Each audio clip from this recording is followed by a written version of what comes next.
Olá, sou o pastor Gary Haynes e está começando um programa Movimento dos Discípulos. Hoje nós vamos falar sobre o Evangelho de verdade.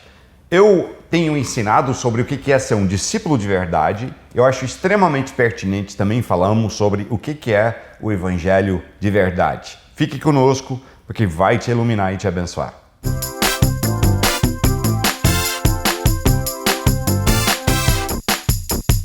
Então, o Evangelho de verdade. Um título até um pouco intrigante, porque de cara você está dando a ideia que existem também o Evangelho que não é de verdade, né? O que não seja verdadeiro. E aí parece que eu estou apenas sendo crítico se sou eu quem estou originando essa ideia. A questão é que não sou eu que veio com a ideia que tem um evangelho de verdade e evangelho falso. Está na própria palavra de Deus. Antes da gente entrar e analisar esse lance de evangelho de verdade e falso, vamos primeiro simplesmente analisar o termo evangelho, que para nós é um termo de cunho espiritual e ou religioso, quando falamos do evangelho. Só que em tempos de Jesus, quando ele usou esse termo, o evangelho, né, no grego é evangelion, né, como está escrito aqui na tela agora, né, que é bem similar a evangelho do original, então mudou pouca coisa para o português. Mas o que significa? Aí todo mundo parece que sabe a resposta meio bate pronto. São boas novas.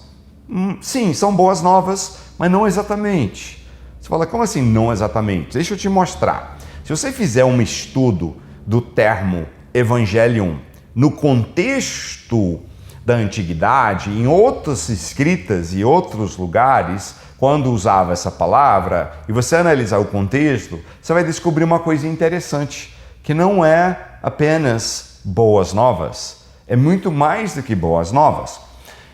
Eu fiz um estudo em cima disso e consegui olhar algumas passagens, né, traduzidas, mas assim, as passagens que usava a palavra evangelion no contexto de falando de outras coisas. E aqui eu tenho uma dessas passagens.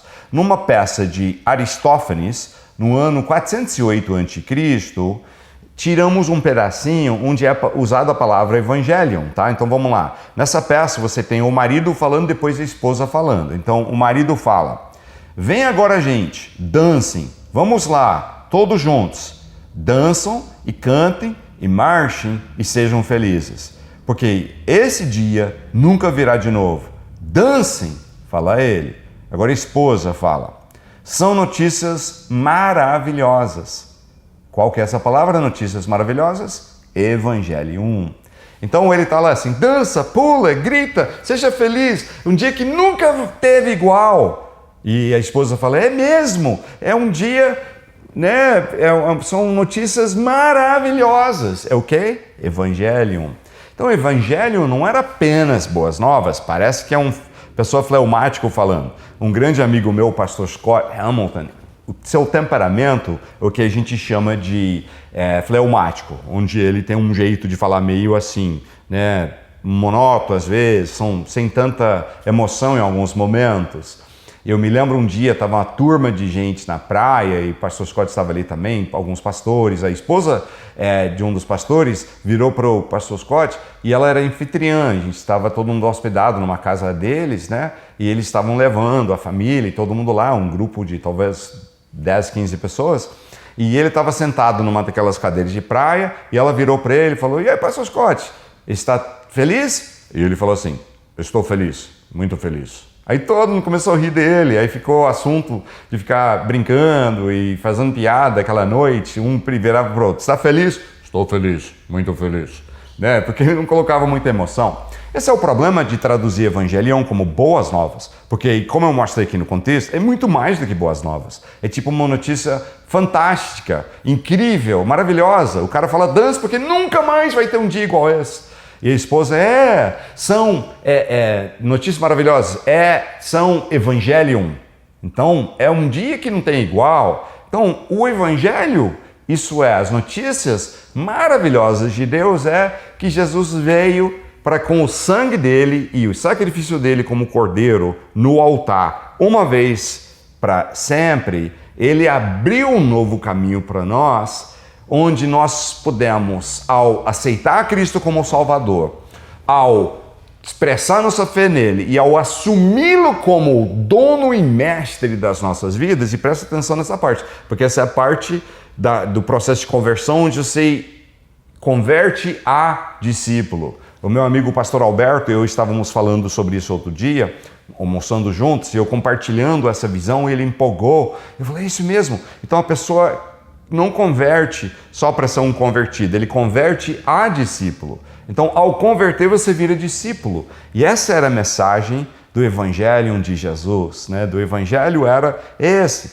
que você saiu das trevas para a gloriosa luz, Espírito Santo vem para morar dentro de você, ao pedir perdão dos pecados, o sangue do Cordeiro te lava e purifica, e você nasceu de novo para virar uma nova criatura, que agora é um discípulo de Jesus, que agora você vive para... Quais são os principais atributos do discípulo? O discípulo vive seguindo, servindo, aprendendo e obedecendo o mestre, tá? Então são 4 coisas. Ele vive servindo, seguindo, obedecendo e aprendendo com o mestre. Então você converteu para virar um discípulo de Jesus.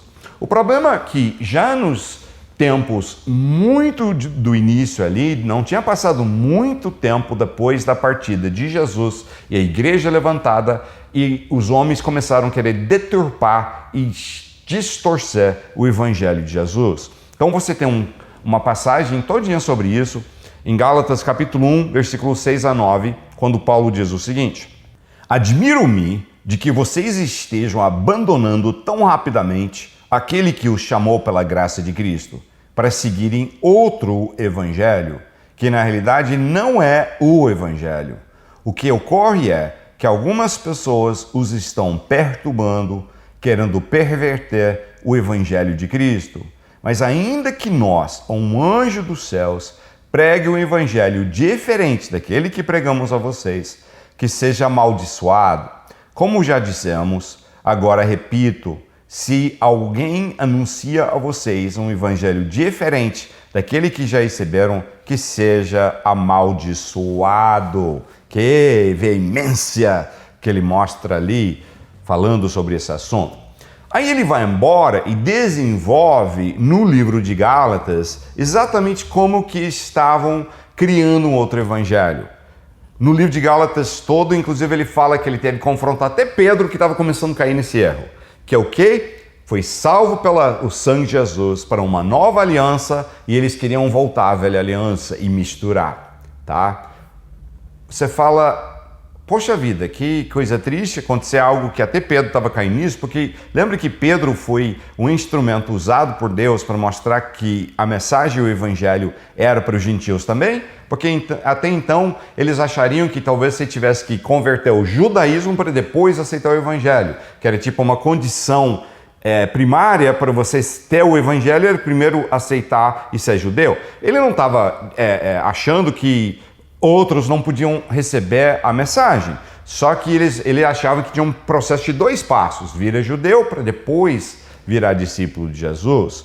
E aí Deus mostra que não, né? Porque por mais que ele tinha escolhido seu povo, os judeus, mas agora ele estava enxertando na planta, né, os gentios, para que nós pudéssemos diretamente conhecer o Senhor. E Deus usa Pedro para isso. Aí Paulo tem que confrontar Pedro, porque ele estava começando a desviar esse caminho. Graças a Deus, Pedro recebeu, consertou e foi em frente como um homem de Deus, correto nas coisas do Senhor. Você vê depois ele até falando que Deus estava usando Paulo para escrever as Escrituras e que tinha homens que queriam distorcê-los, mas que era de Deus Paulo. Então ele tem bastante respeito pelo jeito que Deus estava usando Paulo, e ele põe isso numa das suas epístolas. Agora a questão é a seguinte: o evangelho que Paulo está brigando, que aqui está sendo desviado, é que eles na realidade estavam pegando o evangelho e misturando junto a velha aliança. O que mais acontece no meio cristão hoje em dia? Exatamente isso. Exatamente isso. E quando começamos a falar desse assunto, parece que você está pisando no calo das pessoas, porque tem gente que fica bravo pra caramba. Que isso? Não é assim, não! E pai, começam a brigar, tira de contexto uma passagem, joga na cara, aí você vem e você fala, esse está fora de contexto, olha aqui, onde diz assim, assim, assado, aí a pessoa some, não tem mais o que dizer. Porque na realidade ele não consegue sustentar os argumentos muito bem sustentados, você derruba fácil, aí só ficam bravos e saem xingando. Mas acontece que o que estava acontecendo no livro de Gálatas aqui está acontecendo hoje em grande escala, onde estão misturando as alianças e perdendo o mover de Deus. Por que está morrendo o mover do Espírito em nossos dias? Por que as igrejas evangélicas e cristãs estão muitas vezes mortas e sem mover de Deus? É por causa disso, porque misturou as alianças. Mas na realidade, Paulo também está falando de forma generalizada sobre desvios do Evangelho. Ele confrontou outros tipos, você vai ver ele confrontando outros tipos de desvios do Evangelho, e nas décadas a seguir teve várias outras heresias e desvios do Evangelho que vieram. Um dos desvios era falar que Jesus não era Deus, ele não era filho de Deus, né? Esse é um dos desvios e tem N, né? Nem dá tempo para a gente entrar, senão tem que ser uma aula de apologética cristã e não é meu foco aqui hoje. A questão é que existe um evangelho de verdade e existem desvios. Aí você pergunta, mas então como saber qual que é qual? Quer que te respondo fácil e rápido como saber? Pela palavra do Senhor. Tudo que é verdadeiro sustenta na palavra. Você fala, não, mas até as pessoas que estão pregando o evangelho falso citam a palavra. Sim, citam, mas citam fora de contexto, ignoram as passagens que não lhes são convenientes. Quando você vê alguém dizendo, eu quero todo o conselho de Deus, eu não vou ignorar partes e tirar de contexto. Não, vamos olhar tudo junto, dentro do contexto, e tudo que a palavra fala, aí você sabe que está no caminho certo. Aí você está no caminho do verdadeiro evangelho. Os desvios vêm quando a gente começa a deixar o homem ser maior do que a palavra de Deus. E tem que ser o contrário, a palavra de Deus tem que ser maior e a gente submisso debaixo da autoridade da palavra de Deus. Esse é o segredo da gente se manter na linha correta do verdadeiro evangelho. Outra coisa também, toda vez que alguém começa a ficar bravo porque nós estamos pisando o calo, para e pensa, por que a pessoa está tão bravo, não começa a esbravejar, mas não consegue realmente sustentar? Cita uma passagem fora de contexto, aí você vem falar, está fora de contexto, olha o que diz logo antes do que você leu, diz logo depois, olha mais essas outras passagens, aí a pessoa não tem como sustentar, porque com a palavra nós refutamos o desvio, é a mentira. O próprio Senhor Jesus fazia isso, Satanás vem. O que Satanás fazia? Ele citava a palavra, mas fora de contexto. Aí Jesus colocava de volta no contexto. E aí voltava à verdade. Então esse é o chamado hoje dos verdadeiros discípulos de Jesus que querem o evangelho verdadeiro. Nós temos que pegar a palavra como um todo, né? Toda a verdade de Deus. Como é que nós fazemos verdadeiros discípulos de Jesus? Está escrito em Mateus 28, quando Jesus fala sobre ir e fazer discípulos de todas as nações, aí ele fala assim que devemos ensinar as pessoas a todas as coisas que eu vos tenho ensinado. Então, ênfase ali em todas as partes, né? A história completa. E você já vê o desvio do evangelho, vem quando a pessoa tira de contexto, não quer olhar o todo como um conjunto. Ele só quer ver os pedaços que lhe agradam. E eu vejo que os movimentos hoje que têm desviado coisas, todos fazem isso. Por exemplo, tem uma linha que pega em cima de uma filosofia de vida que é, se você segue Jesus, só no céu que você vai ter qualquer alegria, só no céu que você vai ter qualquer vitória, só no céu que você vai ter qualquer momento de vencedor. O resto aqui é derrotado, miserável e aguenta tudo até chegar no céu. Aí você tem uma outra vertente que ele vai a outro extremo, ele corta fora um monte de outras passagens bíblicas e ele fala que não, aqui, agora na terra, você já pode usufruir e gozar de todas as bênçãos e todas as promessas de Deus. Você não tem que pagar nem investir nada, sofrer em momento nenhum, é só glória em glória. E na realidade, as duas vertentes estão pegando só passagens bíblicas que eles gostam, ignorando o resto. E você vai ver que quase todas as brigas bíblicas que tem hoje, na realidade, são exageros e muitas vezes a verdade está no meio dos dois. Eu acho interessante, eu começo a falar alguma coisa e a pessoa vem com um argumento. Não, porque está na Bíblia isso. Aí assim, a verdade você tem que falar, isso está na Bíblia, só que você está tirando de contexto. Você está exagerando esse ponto. É tipo suplemento vitamínicos, né? Você vai ver pessoas que acham que você tomar um suplemento vitamínico e você cura qualquer enfermidade, qualquer doença com um suplemento vitamínico. E não é verdade, a ciência não comprova isso. Você consegue melhorar a sua saúde com alguns suplementos vitamínicos, isso é comprovado.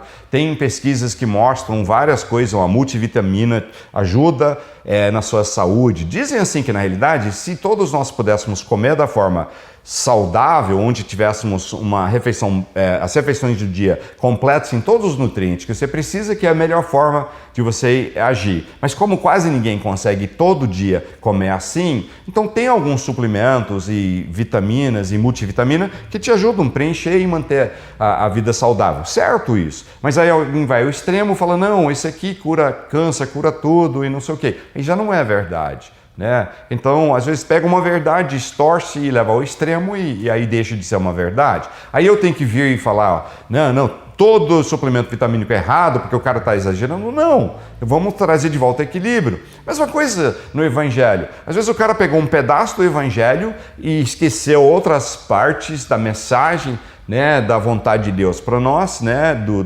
da verdade que Deus tem para nós, e foi embora num pedaço e esqueceu o resto. Não necessariamente o pedaço está errado, só que tem que complementar com a verdade toda.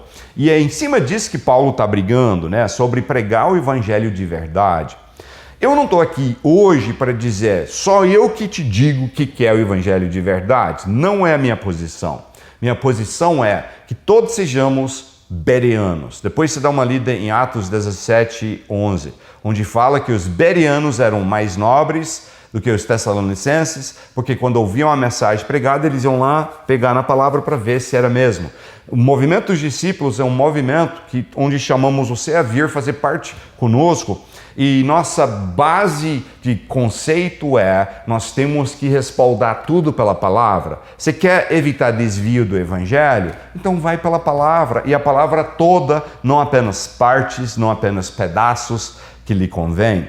Então vamos abraçar o verdadeiro evangelho, porque uma coisa eu posso te falar, o evangelho verdadeiro produz frutos e bênção na sua vida, produz resultado, traz alegria, traz felicidade, traz vitória no meio das piores lutas, quando você está abraçando o evangelho de verdade. Então vamos caminhar pelo evangelho verdadeiro. Quem está comigo? Vamos deixar Deus restaurar em nossos dias o correto? Vamos desafiar quem está ensinando errado? Fala, peraí, vamos provar isso pela palavra, vamos ser bereanos. Eu quero que você me force a provar tudo que eu falo pela palavra, mas eu quero que você force as outras fontes e influências na sua vida a provarem pela palavra. E se a palavra não sustenta o que está sendo pregado, então é errado. E Paulo briga, ele fala que seja amaldiçoado por Deus quem pregar um evangelho desviado. Então não é brinquedo, gente. Quem sair pregando propositalmente um evangelho desviado vai responder diante de um Deus juiz que vai julgá-lo por isso. E não quero ser julgado por esse motivo. Quero pregar o evangelho correto, bíblico. As notícias que não são apenas boas, mas são fantásticas, maravilhosas, que nós podemos viver uma vida com Deus dentro de nós. Estava falando com uma amiga e ela estava falando de um conhecido dela que está só com medo esses meses todos de pandemia, escondido com medo. Eu falei, eu não tenho estado, né, fazendo o que eu preciso fazer. Ela falou, porque tem uma diferença, você tem Deus, ele não tem. E realmente essa é a diferença. Quem vive o evangelho não tem que viver uma vida amedrontado e assustado. Pode saber que, você falou, você está com medo de pegar a doença e morrer? Não.